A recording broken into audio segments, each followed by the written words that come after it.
ಹನಿ ಟ್ರ್ಯಾಪಿಗೆ ಪಾರ್ಟಿನೂ ಇಲ್ಲ, ಜಾತಿನೂ ಇಲ್ಲ, ವ್ಯಕ್ತಿಯೂ ಇಲ್ಲ. ನೈತಿಕತೆ ಇಲ್ಲೇನು ಸಚಿವ ಸಂಪುಟಕ್ಕೆ? ಮುಖ್ಯಮಂತ್ರಿಗಳಿಗೆ ನೈತಿಕತೆ ಇಲ್ವಾ?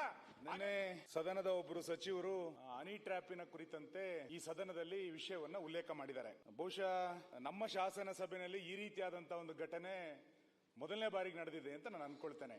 ನಂಬಿಕೆ, ವಿಶ್ವಾಸಕ್ಕೆ ಒಂದು ವಿಷಪ್ರಾಸನವನ್ನ ಮಾಡಿದಂತ ಘಟನೆ ಇದು. ನಿನ್ನೆಯಿಂದ ಇದು ಸದನದ ವಸ್ತು ಆಗಿದ್ರೂ ಕೂಡ ಕಳೆದ 1 ವಾರ 15 ದಿನಗಳಿಂದ ರಾಜ್ಯದ ಬೇರೆ ಬೇರೆ ಸುದ್ದಿವಾಹಿನಿಗಳಲ್ಲಿ ಸಾರ್ವಜನಿಕವಾಗಿ ಇದ್ರ ಬಗ್ಗೆ ಚರ್ಚೆಗಳು ನಡೀತಾನೆ ಇತ್ತು. ಒಬ್ಬ ಸಚಿವ ಸಂಪುಟದ ಸದಸ್ಯ ಸದನದ ಒಳಗೆ ಬಂದು ನನ್ನ ಮೇಲೆ ಹನಿ ಟ್ರ್ಯಾಪ್ ಅನ್ನ ಮಾಡಲಾಗಿದೆ, ಅದು ಮಾಡ್ತಾ ಇದ್ದಾರೆ ಅಂತ ಹೇಳಿದ್ದಾರೆ.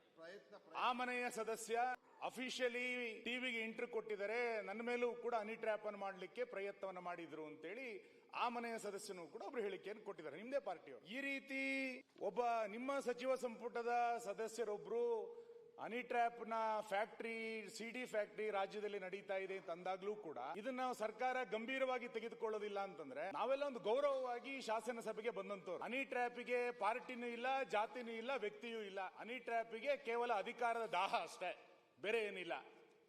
ಇಂಥ ಪ್ರಸಂಗ ಯಾರ ಜೀವನದಲ್ಲೂ ಕೂಡ ಬರಬಾರದು. ಇದರಲ್ಲಿ ಯಾರೇ ಆಗಿದ್ರು ಕೂಡ ಇದನ್ನ ನಿರ್ದಾಕ್ಷಿಣ್ಯವಾಗಿ ಒಂದು ಇತಿಶ್ರೀಯನ್ನು ಆಡಬೇಕಾಗಿರುವಂತದ್ದು ಮುಖ್ಯಮಂತ್ರಿಗಳ ಕರ್ತವ್ಯ ಇದೆ.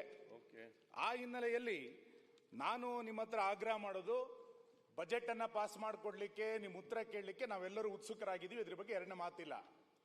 ಅದಕ್ಕಿಂತ ಮುಂಚೆ ನಿಮ್ಮ ಸಚಿವ ಸಂಪುಟದ ಸದಸ್ಯರ ಬಗ್ಗೆ ಸದಸ್ಯರು ನಿನ್ನೆ ಹೇಳಿರುವಂತಹ ವಿಷಯಕ್ಕೆ ಸಂಬಂಧಪಟ್ಟಂತೆ ನೀವು ದಯಮಾಡಿ ಉತ್ತರವನ್ನು ಕೊಡಬೇಕು. ಇವತ್ತು ಇದರಲ್ಲಿ ಯಾರು ಕೈವಾಡ, ನಿಮ್ಮ ಸಚಿವ ಸಂಪುಟದ ಸದಸ್ಯರೇ ಇದರಲ್ಲಿ ಕೈವಾಡ ಆಗಿದ್ರೆ ಆ ಸಚಿವನನ್ನ ವಜಾ ಮಾಡಿ ನಂತರ ನೀವು ಬಜೆಟ್ ಉತ್ತರ ಕೊಡಿ.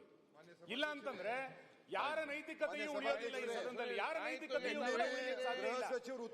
ನನಗೆ ಗೊತ್ತಿಲ್ಲ. ನಾನೇನು ಆರೋಪ ಮಾಡಿದ್ದಲ್ಲ, ನಿಮ್ಮ ಸಚಿವ ಸಂಪುಟದ ಸದಸ್ಯರು ಎಲ್ಲರೂ ಇದನ್ನ ಖಂಡಿಸಬೇಕಾಗಿರೋದು.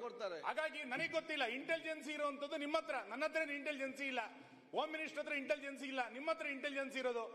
ಸದನದ ವಸ್ತು ನಿನ್ನೆ ಆಗಿದ್ರೂ ಕೂಡ ಕಳೆದ 15 ದಿನಗಳಿಂದ ಈ ಸುದ್ದಿ ಹರಿದಾಡ್ತಾ ಇದೆ ಅಂತಂದ್ರೆ ಒಬ್ಬ ಸಚಿವ ಸಂಪುಟದ ಸದಸ್ಯನ ಮನೆ ಮೇಲೆಯೇ ಹನಿ ಟ್ರ್ಯಾಪ್ ಬಂದಾಗ್ಲೂ ಕೂಡ ನಿಮ್ ಇಂಟೆಲಿಜೆನ್ಸ್ ಏನ್ ಮಾಡ್ತಾ ಇತ್ತು? ನೀವು ನಿಮ್ಮ ಸಚಿವ ಸಂಪುಟದ ಸದಸ್ಯನಿಗೆ ನೀವು ರಕ್ಷಣೆಯನ್ನು ಕೊಡ್ಲಿಕ್ಕೆ ಆಗ್ಲಿಲ್ಲ ಅಂತಂದ್ರೆ ಇನ್ ರಾಜ್ಯದ ಜನರ ಪರಿಸ್ಥಿತಿ ಏನಾಗಬೇಕು?